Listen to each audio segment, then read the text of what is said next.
Comment les Tégétiens vivent-ils tout ce qui se passe?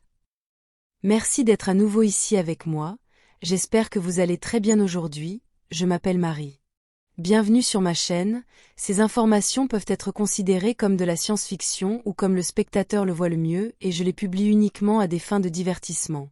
Cependant, je prends mes informations très au sérieux et pour ceux qui ont des yeux pour voir. J'écris ceci le matin du 5 mars 2025, cette vidéo s'adresse aux téléspectateurs qui me suivent depuis un certain temps et qui connaissent donc en détail comment les événements se sont déroulés, en particulier sur les planètes tégétiennes, mais pas seulement car tout est directement lié à ce qui se passe sur Terre, et aussi à tout ce qui se passe ici en orbite basse terrestre, ce qui inclut une exopolitique complexe. Certaines planètes avec leur civilisation sont plus connectées à la Terre que d'autres, et c'est le cas de Tégéta, car son peuple et sa culture sont intrinsèquement liés à la Terre. Cependant, il y en a d'autres qui sont encore plus connectés, comme Antaria, mais la civilisation extraterrestre la plus connectée à la Terre est Alphrata de l'Alpha du Centaure, car ils sont nés directement du peuple de la Terre qui a été emmené là-bas en tant qu'esclaves, et qui ont été libérés plus tard par la Fédération Galactique il y a environ 500 ans, comme le dit leur récit officiel. Pour les nouveaux abonnés, Tégéta, ainsi que toutes les autres civilisations pléiadiennes membres du Conseil d'Alcyone, étaient lentement infiltrées par les parties obscures de la Fédération Galactique à travers leurs sbires de la Cabale terrestre. Ces derniers ont réussi à infiltrer des agents et des opératifs dans des postes élevés au gouvernement et dans l'industrie, y compris la prise de contrôle presque complète, et dans certains cas complète, des hauts conseils des civilisations tégétiennes, qui sont essentiellement l'équivalent du Sénat dans le cas de la Terre et de sa civilisation. Lorsque j'ai été nommée reine de Tégéta l'année dernière, une série d'événements malheureux m'a conduit moi et mon équipe à réaliser ce qui se passait à Tégéta, et une vaste opération est maintenant en cours pour nettoyer et corriger tout cela, mais ce qui a été détecté a de nombreuses ramifications difficiles que nous devons aborder une par une du mieux que nous le pouvons. Tout cela est détaillé et dans la séquence des événements dans plusieurs vidéos que j'ai publiées depuis lors, en particulier au cours de la dernière année ou plus. Donc, assez de contexte. Ce que vivent actuellement les habitants de Tégéta, avec tous les changements en cours autour d'eux, est assez dramatique et même triste. En quelques mois seulement, ils ont dû passer d'une civilisation idyllique où les gens pensaient qu'ils étaient intouchables, et que rien de mal ne pouvait jamais arriver sur leur planète, à vivre dans une civilisation constamment menacée d'attaques, et aussi de devoir prendre soin d'eux-mêmes et de leurs jeunes. Car ils sont maintenant conscients que de nombreux citoyens étaient enlevés contre leur gré par des opérateurs de la Cabale, qui ciblaient principalement les jeunes femmes, mais pas seulement. Les Tégétiens vivent en étroite relation avec la nature, ou même au sein de leur grande ville, chaque maison est séparée de la suivante par au moins 50 à 100 mètres, dans de nombreux cas même plus. Et dans le cas des personnes qui vivent à la campagne, une maison peut être séparée de la suivante par des dizaines de kilomètres, parfois même des centaines. Cela est rendu possible car presque tous les Tégétiens possèdent de petits véhicules aériens qui agissent comme des voitures privées sur Terre, leur permettant de faire leurs courses et de faire tout ce dont ils ont besoin même en vivant très loin du centre urbain le plus proche. Toutes les villes tégétiennes ne sont pas structurées comme celles sur Terre qui sont très densément peuplées de toutes parts, car elles ont beaucoup d'espace naturel entre les bâtiments et les gratte-ciel. C'est comme avoir un parc pour chaque bâtiment, l'entourant et le séparant des autres bâtiments. C'est la norme dans les villes tégétiennes, sauf pour la partie centrale des plus grandes comme la ville de Toleka à Témer, ou la ville d'Héra sur la planète Héra, où les bâtiments et les constructions sont plus proches les uns des autres, mais ils ont tous des espaces verts et des jardins autour d'eux.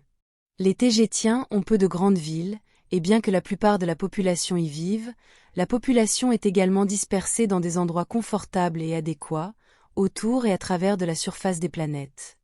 Ce mode de vie a rendu les Tégétiens une cible facile pour les braconniers et les preneurs de trafic humain lyriens de la planète Terre, et sous les instructions directes des sociétés secrètes qui dirigent cette planète. Malheureusement, il n'est plus difficile pour les opérateurs de la Cabale terrestre de parcourir de longues distances interplanétaires pour enlever des gens à des fins malveillantes. Cela est dû au fait que, comme nous l'avons récemment détecté, ils travaillent en coordination avec des pilotes alphraciens de l'Alpha du Centaure et d'autres de leur élément militaire, soi-disant derrière le dos de leur gouvernement, qui insistent pour dire qu'ils veulent nous aider et qu'ils sont de notre côté. En plus de travailler directement avec les mauvais éléments de l'armée alphracienne de l'Alpha du Centaure et de leurs vaisseaux spatiaux, Il y a aussi une très grande composante de programmes spatiaux secrets appartenant directement à la cabale de la Terre, qui ont déjà développé leurs propres vaisseaux spatiaux, alors même que la Fédération galactique déclare officiellement qu'ils n'ont pas le droit de quitter la planète. Nous savons maintenant qu'ils le font quand même, car nous avons découvert qu'ils utilisent les identités, enregistrements et codes électroniques des vaisseaux spatiaux alphraciens centauriens. Il est maintenant très difficile d'identifier si un vaisseau appartient vraiment aux alphraciens ou s'il appartient aux programmes spatiaux secrets de la Terre, car la zone orbitale de la Terre est littéralement remplie de nombreux vaisseaux d'alphraciens centauriens de toutes formes et tailles, car ils sont de loin la race stellaire la plus nombreuse autour de la Terre. Cela va jusqu'au point où même le gouvernement alphracien déclare qu'ils ont perdu beaucoup de contrôle sur leur propre trafic spatial.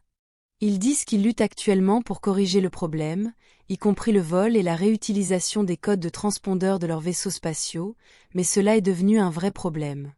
Les Tégétiens, en tant que race stellaire humaine lyrienne, sont censés être parmi les plus beaux, et les sociétés secrètes sur Terre les ont chéris pour leurs rituels hideux et leurs fêtes décadentes. Et cela depuis très longtemps maintenant, tristement peut-être depuis des centaines, voire des milliers d'années, mais cela a considérablement augmenté au moins depuis les années 1930. L'affinité des Tégétiens à vivre loin les uns des autres, et leur dépendance à leurs petits vaisseaux spatiaux privés et autres véhicules aériens, les rendent très faciles à enlever. Avant que je ne sois nommée reine tégétienne, il n'y avait presque aucune restriction ni sécurité autour des petits vaisseaux spatiaux privés entrant et sortant, car il y a beaucoup de trafic de ce genre parmi les Tégétiens, pour les planètes. Tout protocole de sécurité était alors appliqué uniquement aux grands vaisseaux spatiaux entrants et sortants, ainsi qu'à ceux avec des codes de transpondeurs d'identification du Conseil d'Alcyone non pliageants. Cela permettait aux petits vaisseaux spatiaux des programmes spatiaux secrets de la Terre et d'Alphraciens de se fondre parmi les vaisseaux de transport privés de la population tégétienne et d'accéder presque sans restriction à l'espace aérien de leur planète. Une fois à l'intérieur de l'espace aérien d'une planète, ils se déplaçaient simplement en mode invisibilité, tout en observant d'éventuelles cibles parmi la population tégétienne. Lorsqu'ils trouvent une personne qui vit seule, ou presque seule et dans une zone assez isolée, ils attendent simplement que cette personne se promène dans la nature, peut-être en faisant de l'exercice, et ensuite leurs agents descendent à la surface et enlèvent cette personne. Le problème est que de nombreux Tégétiens vivent dans la nature dans les maisons de campagne loin des autres, et il peut se passer beaucoup de temps avant que quelqu'un ne soit remarqué comme manquant. Et lorsque quelqu'un est enfin signalé comme disparu, et que les Tégétiens supposent que rien de vraiment grave ne peut se produire, ou ne se produit sur leur planète, ils considèrent comme acquis que la personne disparue a pu se perdre dans la nature sauvage, et y être morte d'exposition, ou être tombée d'une falaise ou d'une ravine inattendue, avoir été attaquée par un animal sauvage, ou quelque chose dans ce genre. Environ 38 millions de Tégétiens vivent sur 4 planètes, ce qui rend la densité de population assez faible. La première chose que mon équipe militaire et moi avons faite lorsque nous avons détecté ce problème a été d'informer la population de ce qui se passait. Nous avons découvert ce problème en arrêtant l'ensemble de l'ancien au conseil qui travaillait avec, ou étaient des agents de la cabale sur Terre. La population de Tégéta a pris tout cela avec une extrême gravité comme on pouvait s'y attendre. Cependant une grande partie de la population a également pris ce qui se passait avec beaucoup de scepticisme, continuant à vivre leur vie comme si rien ne se passait, polarisant ainsi l'opinion de la population, du moins au début. Cela a poussé de nombreuses personnes à associer ce qui se passait à mon accession au pouvoir, me blâmant d'une certaine manière pour ce qui se passait, car dans leur esprit, à mon arrivée, j'ai éclaté leur bulle illusoire de bonheur et le concept idéaliste qu'ils avaient de leur culture et de leur société. Il y a eu un moment où ma popularité a beaucoup baissé à cause de cette idée, bien que les choses aient continué à évoluer, et qu'au moins 2 citoyens tégétiens aient perdu la vie lors d'opérations illégales de la cabale sur Témer, les gens ont enfin compris à quel point la situation était sérieuse, et que le danger réel était à leur porte. C'est à ce moment-là, assez récemment, que ma popularité a de nouveau augmenté, comme en témoigne ce que disent les gens dans les médias, et en raison de la participation de la population générale aux réunions du conseil local et supérieur où la population générale est encouragée à participer. Grâce à la participation de nombreux jeunes pilotes tégétiens, principalement des hommes, pas moins de 50 escadrons de chasseurs entièrement équipés ont été formés, et d'autres à venir, avec eux patrouillant les 4 planètes tégétiennes est devenu beaucoup plus efficace. J'aime voir comment de jeunes hommes se sont enrôlés si rapidement et en si grand nombre pour protéger leur planète d'origine, mais comme beaucoup l'ont déclaré dans les médias tégétiens, ils le font principalement pour protéger les femmes.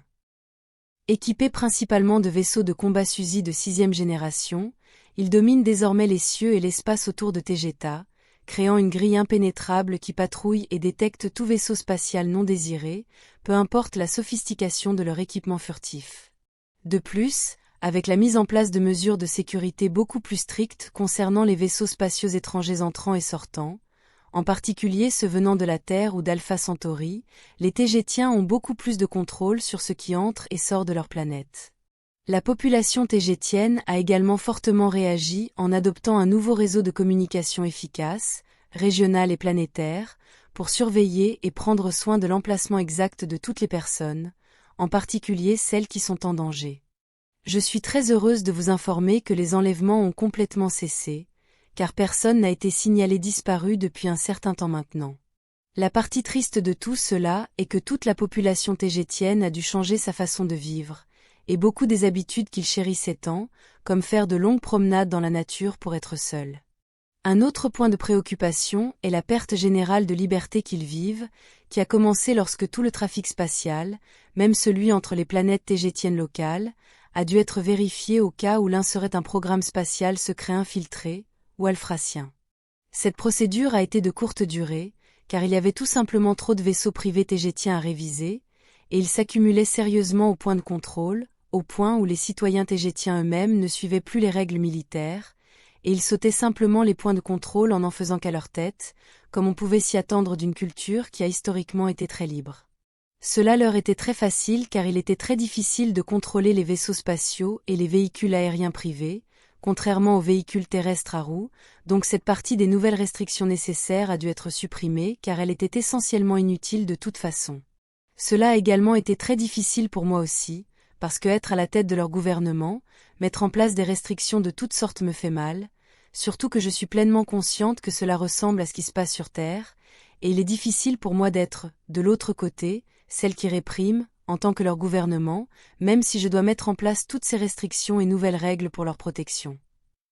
Mais c'est exactement ce que les gouvernements sur Terre disent pour contrôler les gens.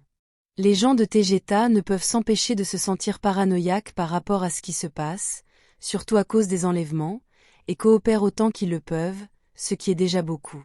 Mais malheureusement, beaucoup de peur est entrée dans la société tégétienne, et ce n'est pas bon car cela les rend compatibles en vibration avec toutes sortes de choses laides, et cela même si la population est pleinement consciente de ce fait car ils sont tous très spirituels. Ce qu'ils ressentent le plus, c'est la perte de liberté, car maintenant ils marchent rarement, voire jamais, seuls dans la nature, ou n'importe où de manière solitaire, ce qui représente la majeure partie de la surface des planètes tégétiennes. La population a également réagi en s'engageant dans l'armée pour aider à résoudre ce problème, mais ils ont presque tous postulé pour devenir pilotes de chasse, car c'est le travail le plus utile et logique à être et à accomplir. Les gens s'attendent à ce que ce problème soit de courte durée, surtout parce que beaucoup a été accompli au cours des derniers mois. Le problème est que nous sommes tous conscients que les Tégétiens ne peuvent pas être libres de dangers et de problèmes tant que la Terre est sous le contrôle de la Cabale et de ses hideuses sociétés secrètes. C'est un exemple clair de la proximité de nos liens avec les habitants de la Terre, et comment leurs problèmes sont aussi les nôtres.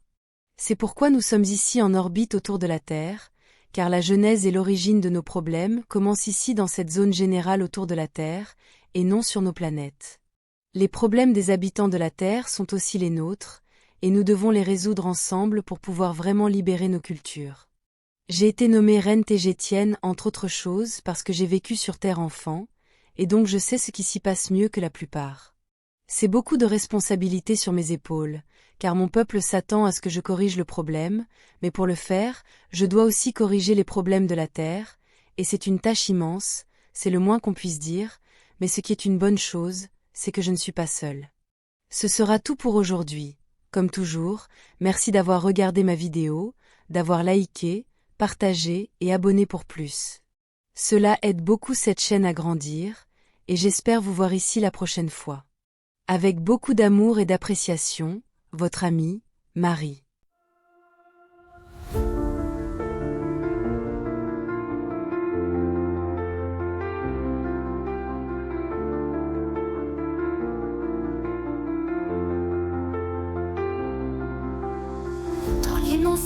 cieux, nos rêves se déploient.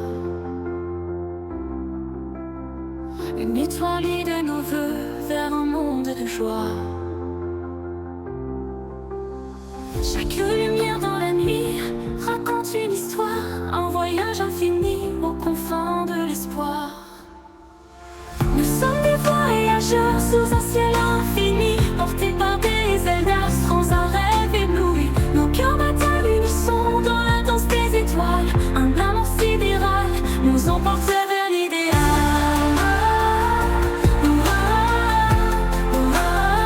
Nous emporte vers l'idéal.